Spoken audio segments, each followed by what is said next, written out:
एक छोटे से गांव में रघु नाम का गरीब लकड़हारा अपने परिवार के साथ रहता था। रघु की पत्नी गौरी उसकी सबसे बड़ी सहारा थी और उनके दो छोटे बच्चे थे, मोहन और रानी। गांव बहुत ही शांत और हरियाली से भरा हुआ था। लोग अपने अपने काम में व्यस्त रहते, लेकिन रघु का जीवन हमेशा संघर्ष से भरा था। गौरी, रघु, घर में आटे के दाने भी कम पड़ गए हैं। मोहन और रानी को 2 दिन से ठीक से खाना नहीं मिला। रघु थके स्वर में, गौरी, पास के जंगल में अब लकड़ी ही नहीं बची। आजकल जंगल सूना लगता है। बच्चों के लिए कुछ करना है तो मुझे दूर के जंगल जाना पड़ेगा। गौरी डरी हुई, वो जंगल? वहाँ तो लोग कहते हैं शेर रहते हैं, जो गया वो लौट कर नहीं आया।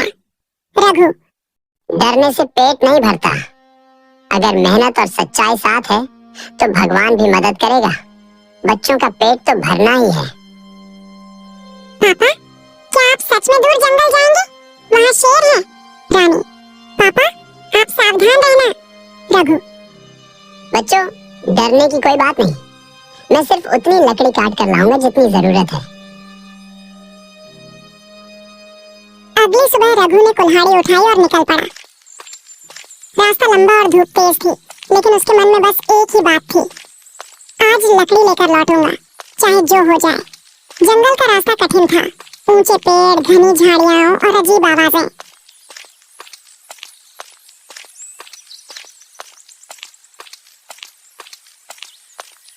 रघु खुद से कहता, भगवान, बस आज मेरी मदद कर दो। घर में चूल्हा जलना चाहिए। बच्चों को भूखा नहीं देख सकता।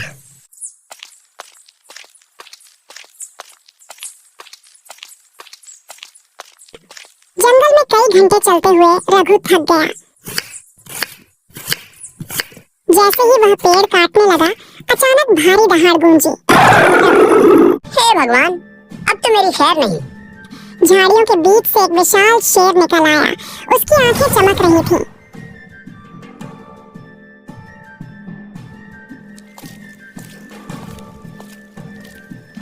शेर गंभीर आवाज में, कौन है जो मेरे जंगल में पेड़ काट रहा है? जंगल के राजा, मैं गरीब लकड़हारा हूँ। बस घर के बच्चों के लिए लकड़ी लाना चाहता हूँ। मुझे कोई नुकसान नहीं करना। शेर ने कुछ देर रघु को देखा।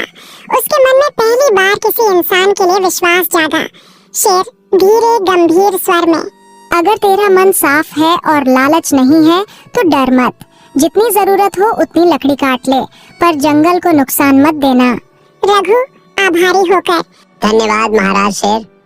मैं वादा करता हूँ जरूरत से ज्यादा नहीं काटूंगा। रघु ने शेर की आज्ञा के अनुसार सिर्फ उतनी ही लकड़ी काटी जितनी जरूरत थी। उसके दिल में अब डर नहीं, बल्कि एक नई शांति थी। वह सोचता रहा, जंगल का राजा भी दयालु हो सकता है, बस मन सच्चा होना चाहिए।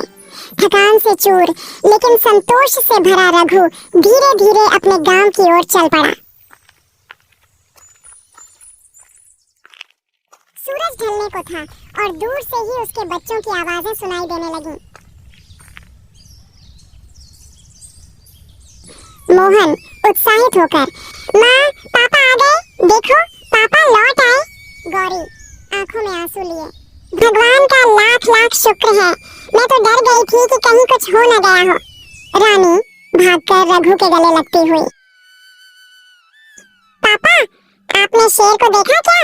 रघु मुस्कुराते हुए, हाँ बेटिया, देखा, लेकिन वो बुरा नहीं था। उसने मुझे जाने दिया क्योंकि मैंने जंगल का आदर किया। गौरी आंखें पोंछते हुए, चलो अब घर में फिर से चूल्हा जलेगा, बच्चों को खाना मिलेगा। गौरी ने जल्दी से चूल्हा जलाया। रोटी, दाल और चावल की महक पूरे घर में फैल गई। मोहन और रानी खुशी से नाचने लगे। रघु ने रोटी का पहला टुकड़ा बच्चों को खिलाया और बोला, आज हमने सीखा कि मेहनत और सच्चाई से कभी कोई भूखा नहीं रहता। रात के सन्नाटे में चांदनी उनके छोटे से झोंपड़े पर बिखर रही थी। दूर जंगल से कभी-कभी शेर की धीमी दहाड़ सुनाई देती, मानो वो भी कह रहा हो, शाबाश रघु, तू सच्चा इंसान है।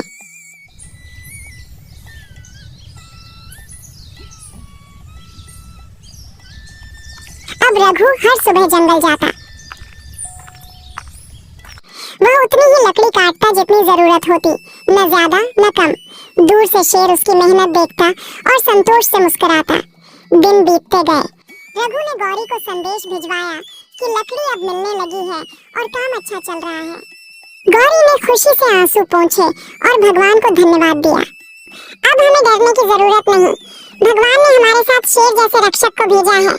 मोहन उत्साहित, पापा जब मैं बड़ा हो जाऊंगा तो मैं भी आपके साथ जंगल आऊंगा। रानी, और मैं भी, मुझे भी पेड़ काटना सिखाओगे ना? रघु हंसकर, जरूर, लेकिन पहले ईमानदारी और हिम्मत सीखो। पेड़ काटना नहीं, उनकी इज्जत करना सीखो। उस दिन से रघु और उसका परिवार पहले से ज्यादा मेहनती और खुश रहने लगा। मेहनत का इनाम समय बीता। रघु की मेहनत रंग लाने लगी। उसने धीरे धीरे अपनी सारी उधारी चुका दी। अब उसके घर में सुख और सुकून लौट आया था। गौरी मुस्कुराते हुए, तुमने सिर्फ रोटी नहीं कमाई रघु, बल्कि इज्जत भी। रघु शांत स्वर में, ईमानदारी कभी खाली नहीं जाती। भगवान और जंगल के राजा दोनों ने मेरा साथ दिया। बच्चे खुशी से खेलते, गौरी गुनगुनाती और रघु हर शाम सूरज ढलने से पहले घर लौट आता, क्योंकि अब जंगल उसे डराता नहीं था, बल्कि अपनापन देता था। शेर की दोस्ती। एक दिन जब रघु लकड़ी बांध रहा था, पीछे से वही गर्जन सुनाई दिया, पर इस बार उसमें डर नहीं था। शेर पास आया और बोला, रघु, तू इंसानों जैसा नहीं, तूने जंगल से लिया भी है तो उसके बदले कुछ दिया भी है। रघु हंसते हुए, आपकी दया ने ही मुझे ये रास्ता दिखाया महाराज। अब मैं जंगल को नुकसान नहीं पहुंचाऊंगा, बस जरूरत भर ही लूंगा। शेर ने धीरे से सिर झुकाया और चला गया। रघु के मन में गर्व और कृतज्ञता दोनों भर गए। वो समझ गया कि अब उसकी और शेर की दोस्ती सच्ची हो चुकी है। रघु का जीवन अब पहले जैसा नहीं रहा। वो गांव के लोगों को सिखाने लगा कि जंगल हमारा दुश्मन नहीं, रक्षक है। उसने बच्चों को पेड़ लगाना सिखाया। गांव के लोग भी उसकी बातों से प्रेरित हुए। धीरे धीरे पूरा गांव हरा भरा बनने लगा। गौरी, रघु, अब हमारे बच्चे सिर्फ खाना नहीं खाएंगे, बल्कि हवा और हरियाली में सांस लेंगे। रघु मुस्कुराते हुए, यही तो असली धन है, जो हम सबके काम आए। सीख, मॉरल, सच्चाई, मेहनत और साहस से किया गया काम कभी व्यर्थ नहीं जाता। अगर दिल साफ हो तो जंगल का शेर भी दोस्त बन जाता है।